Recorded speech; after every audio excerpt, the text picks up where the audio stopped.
What's going on, guys? Mitch here, and today we've got this gorgeous set of cranks and this gorgeous Sram Red AXS E-Tap, I think it's an E1 front derailleur, that we're going to kit and set up and basically mount in a rough way to this Sram Red crankset, both E1, anyway.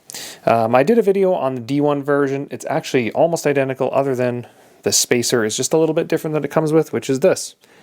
They've made a couple different variants of this based on chainring size, so check and consult with SRAM depending on what you actually need for chainring, but because I've got a 48-35, just about everything is as simple as it gets. So to start things off on the Brazon, we've got two hole mounts on the top of this. Let's zoom in. An A and a B, right? 1, 2, top and a bottom. Top is A, bottom is B. And just think about this logically, okay? As we mount it on that setting, it's closer down to the chainring. If you mount it on this, it raises it up. So what do you think version is for bigger chainrings? The bottom hole. The top is for 48-35, and I think it taps out around 50 tooth, somewhere in there. So we're gonna mount that onto the Brazon, on top of the spacer. Let's grab that spacer. I don't think it actually has anything written on it. A couple things that I do want to mention. If we look down on top of it, if the camera ever wants to focus, because I'm trying to do this one-handed, geez. Let's see, come on. You can see on the spacer, we've got two lines, white. You see them there on both sides? You're basically just lining that up with, lo and behold, the derailleur has two lines on it as well. If you look down it,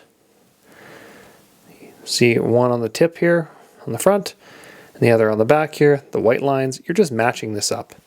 So, you know, it seems challenging, and people are scared of the front derailleur. I don't know why. So basically, guys, put a battery on, put the derailleur in the big setting as well. You can do that without having to pair it. You can if you want. There's a button on there that'll shift it. I think it's this one here. There you go. Make sure it's in the big ring, which is pushed out. There we go. Done deal. Slap this guy onto the chainring. Okay, it's just going to sit there. And it actually says on it, must be in largest. See that? Must be in largest cog. Cool. So we're not pairing this to the front on this small setting. So just put it on there, let that chill. That can hang out in there while I mount the front derailleur. And then we're going to sit this on top of it pretty simply. So I've taken the liberty of putting that gorgeous little spacer on top of the chainring.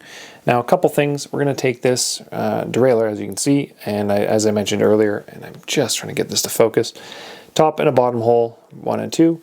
This is going to go in the top hole with a little spacer. It's like a little wedging kind of thing. As you can see, it's curved, and that's going to work its way around the curved Brazon mount. So as you can see on the front, curved.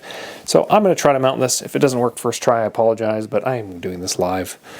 So let's do this. Top hole. I think I'm going into the right one. That's what she said. Get it started.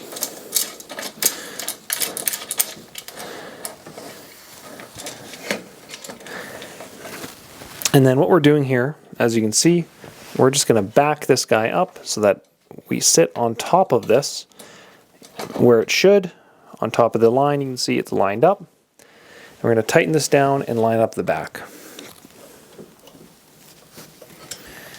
So hopefully you guys can see this. I'm not perfectly lined up, as you can see.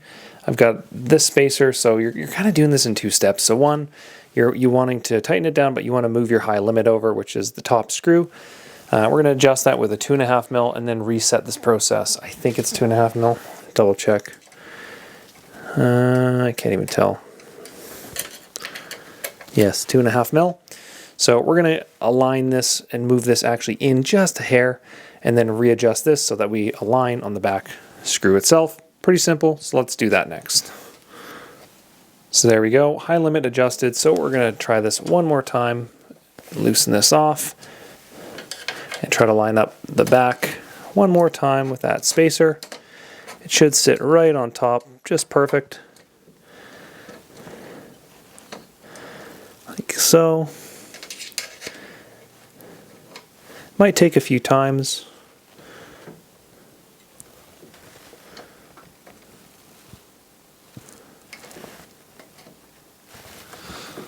So the back is now good.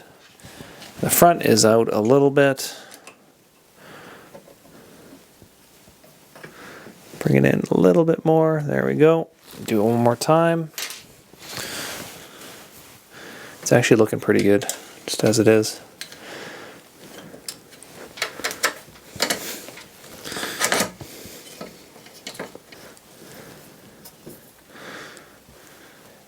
Alright, so hopefully you can kind of see this. I've got the back lined up, I've got the front lined up, and you know, a lot of the install videos I've seen, they kind of go, okay, well that's kind of where you stop. True, this should in theory shift pretty beautifully at this point, depending on where the spacer actually is on the bottom of the limiter, but that's fine.